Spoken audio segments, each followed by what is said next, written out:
What's happening, guys? It's your boy Zike Junior. Welcome back to my channel. This is Football Fans Frenzy, and the show for today is Saturday Football with your boy Zike Junior. Hey, if you're new to this channel, please do well to hit that subscribe button down below. It doesn't cost anything to subscribe to the channel. Please support your boy. Yeah, we want the channel to grow, so please hit that subscribe button. If you're just passing by this show, also smash a like on this video, share this link with your friends and your family members so that we can get more subscribers. You know how it goes, man. It's more like the networking thing. You share, and then boom, we have very big community. We have a very big community. So also drop a comment down below if you're tuning into the show. Please drop your comments down below.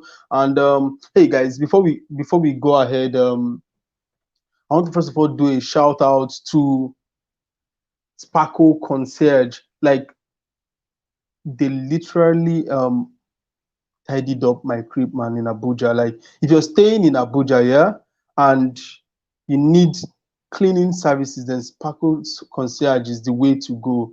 Like, they did legit stuff on my house, and I was amazed. Like, I could virtually pick a food on the floor and eat. It was that clean. Welcome, Bello. It's good to have you on live on the channel. Thank you for joining in. Today we have amazing topics to talk about. Hey guys, so about Sparkle Concierge, yeah? You can see the link to their Instagram page and also their WhatsApp contact in the description box below.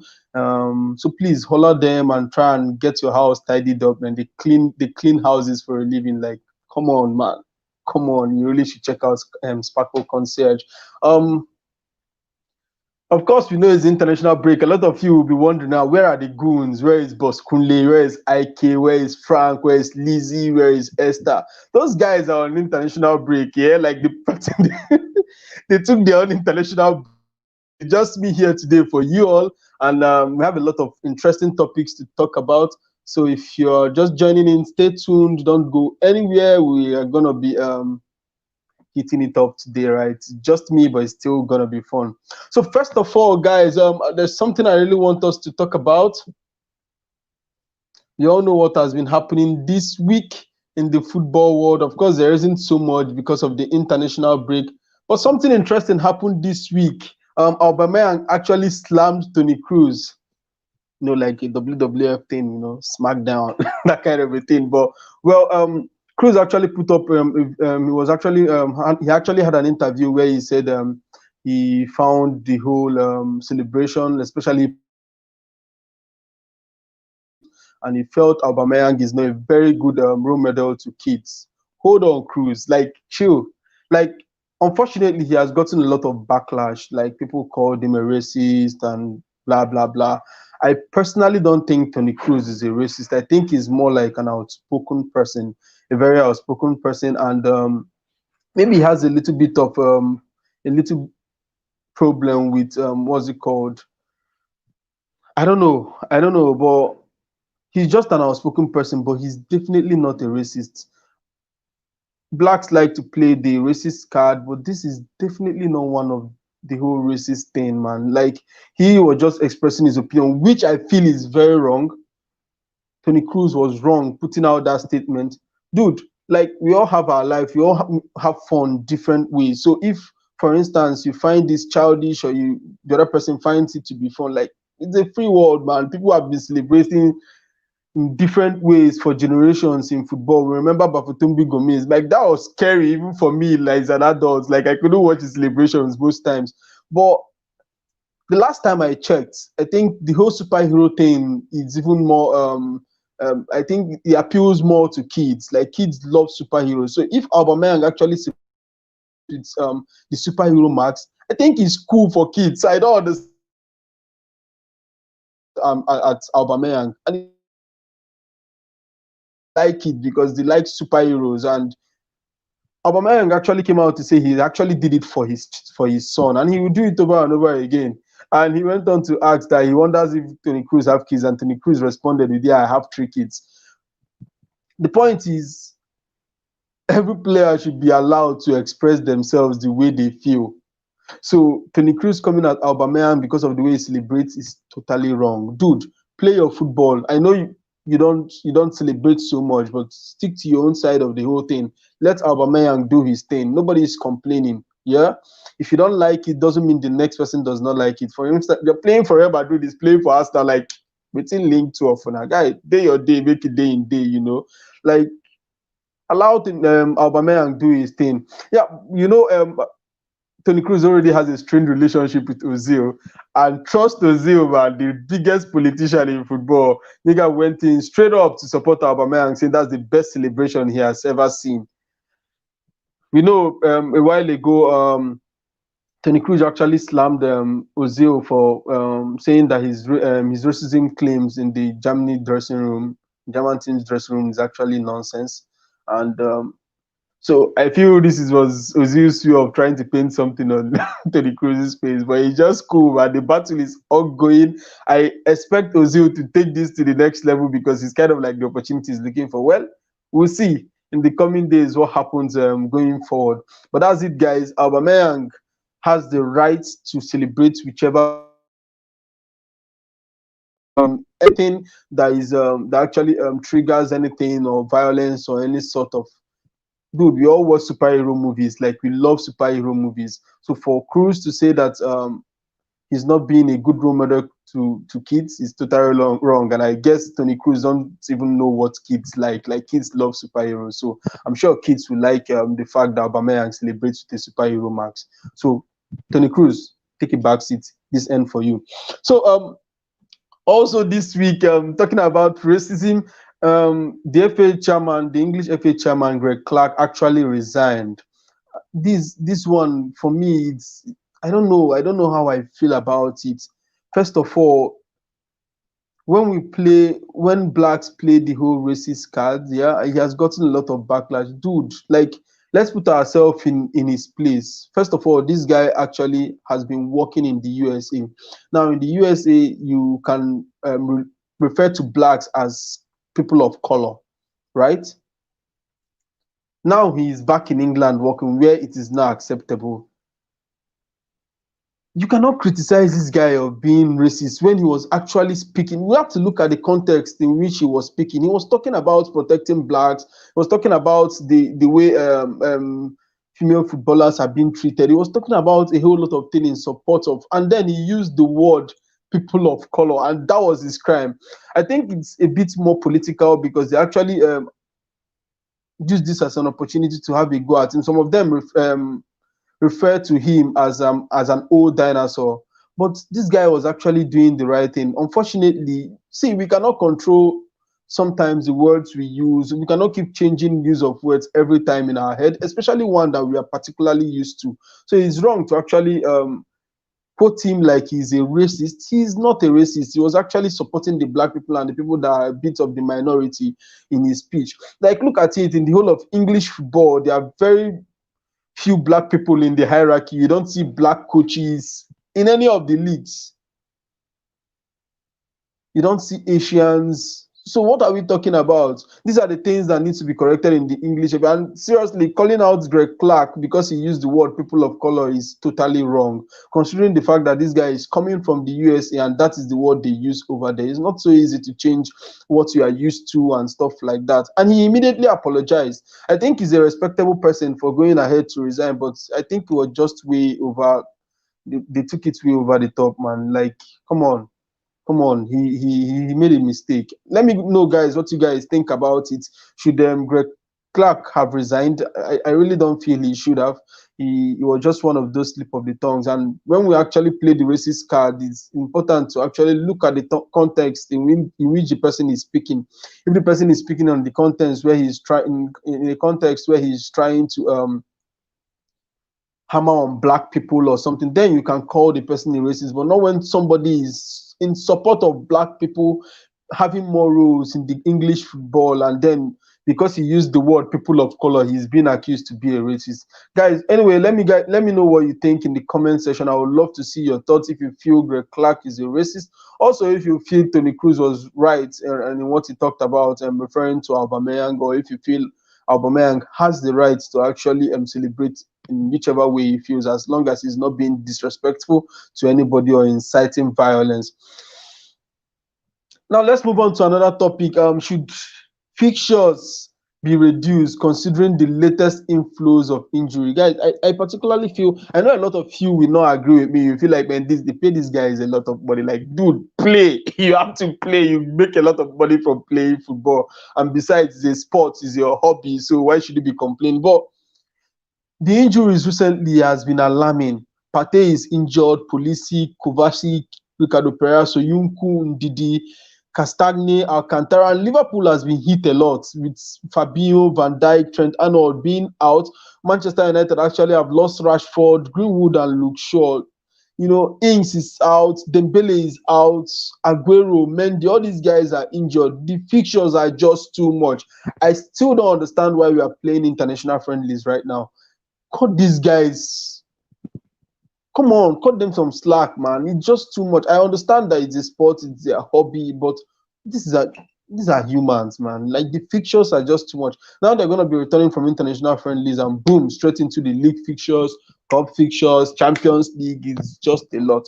Like we can do without some international friendlies right now, so that they get some time to rest. You know, you're just coming back from a Champions League game. You have training the next day, and the upper one you're actually playing in the Premier League or in whatever league you're playing. Ole actually hit out at the FA last week for same thing. They just came back on Thursday morning. They had training on Friday, and Saturday are giving them an early fixture against Everton. How do these guys even rest? Like the body needs to actually recover. I know there are a lot of technologies in place to help you recover quickly, but come on, the body is still the body, man. He needs to rest. If you work small, you rest small. Like they should let these guys rest a bit. They should reduce some of the fixture lists, like international friendlies. Right now, I personally feel they are uncalled for right now. So these players should be allowed to rest. Also, another concern I have the international friendly is increasing the spread of the coronavirus. We're in the midst of a pandemic. As much as possible, we should be limiting the amount of travels that these players make, because they come in contact with each other and they come in contact with other people in the society. So it's important that we actually allow players to rest and just play in the league. The whole traveling, okay, now Mohamed Salah has been reported to have the coronavirus.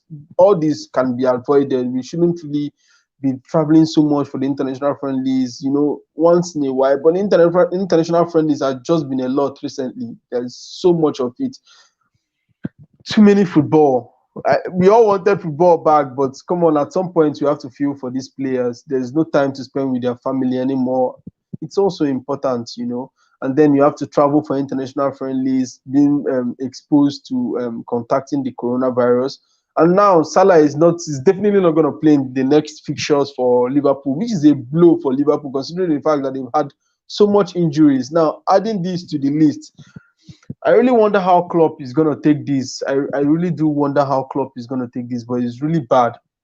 And these are things that could end up affecting Liverpool's season, which every manager will complain about. I wouldn't blame Klopp if he actually complains in his next press conference, because he has every right to. Salah should have been in England. They should have just been playing the league and the Champions League, you know, same players. But now going on international friendlies, you're having players from different parts of the world coming back together for the international friendly, some at a very high risk areas. And I don't know, but I think FIFA and UEFA should look into this. And I think, speaking of which, yeah, Toni Kroos also in the news. He actually said concerning the whole injuries thing, he said we are puppets at the hands of UEFA and FIFA. They don't think about the players. The Nations League and the Club World Cup are competitions to make as much money as possible at the expense of the players. And then he went further to say that if there was a union of players, we wouldn't play a League of Nations or the Spanish Cup in Saudi Arabia. I don't know what Toni Kroos is actually pushing for. Maybe he's actually pushing for a union of football players. Man, that's gonna be horrible. Like, you can fix a fixture and they might just tell you, no, we are not ready. We've not played enough preseason and the players will not play. I don't know how it's gonna work out, man. Like, I know many occupations in the world have their unions, so maybe football can actually look into players actually having a union. I don't know how it's gonna work, but there will be too much politics and in a game that we already feel there is enough politics already. Football is supposed to be fun. Like, let's just play football, have fun, analyze football. Let fans just enjoy football. But I don't think your injury thing is making it better anyway. So much injuries, players are getting infected with the COVID-19, and I think they should do a lot to keep players safe. Now, finally, guys, some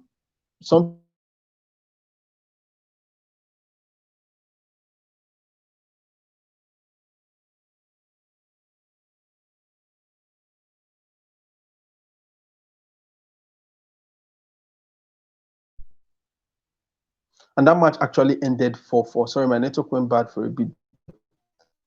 I was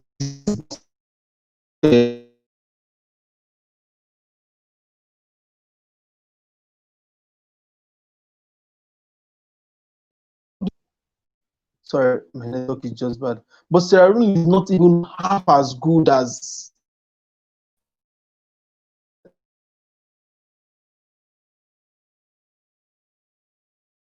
No disrespect. I'm not trying to disrespect.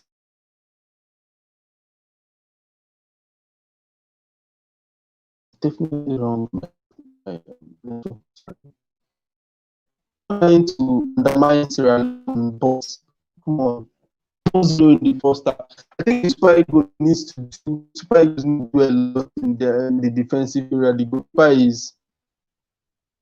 was a disaster. The defensive line, I don't understand. I don't understand what is happening. And earlier on, Pinnick actually went to throw the ball. Like, dude, stay your house. You should not disrupt training sections where players are supposed to prepare for an important African Cup qualifiers, and you are going to do politics with the whole thing with pictures and your goons when they disrupt training. And training around your house. And they say that your president the draw yesterday night because it was a disappointing display. It's terrible, watching your club side and then coming back home where in a match you expect the Super Eagles to be winning comfortably and then they're playing 4-4. A match where they had 4 goals lead in the first half. How do you throw away a 4 goals lead, for crying out loud, against a team like Sierra Leone? No disrespect, but against a team like Sierra Leone, I was totally disgusted. We shouldn't be seeing this kind of things anymore in our football. We have very good players, and I think Roa needs to do a lot in the defensive area. We cannot just be inviting people.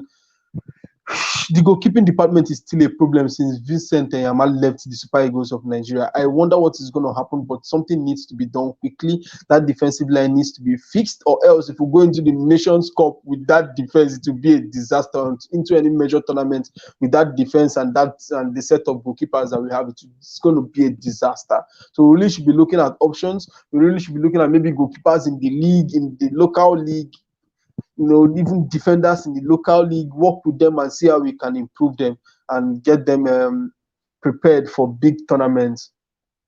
So that's my take, guys. There's really nothing beautiful to talk about that match. I think every Nigerian person, every Nigerian supporter actually went to bed yesterday sad.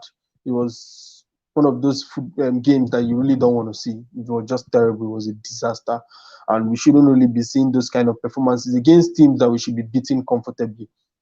So, guys, that's my take, guys, on Saturday football with Ziki Junior. Please, if you are just visiting this channel, please do well to hit that subscribe button. And if you've been a member of this channel, please, I really cannot thank you guys enough. Honestly, you guys have been amazing. You guys have been supportive.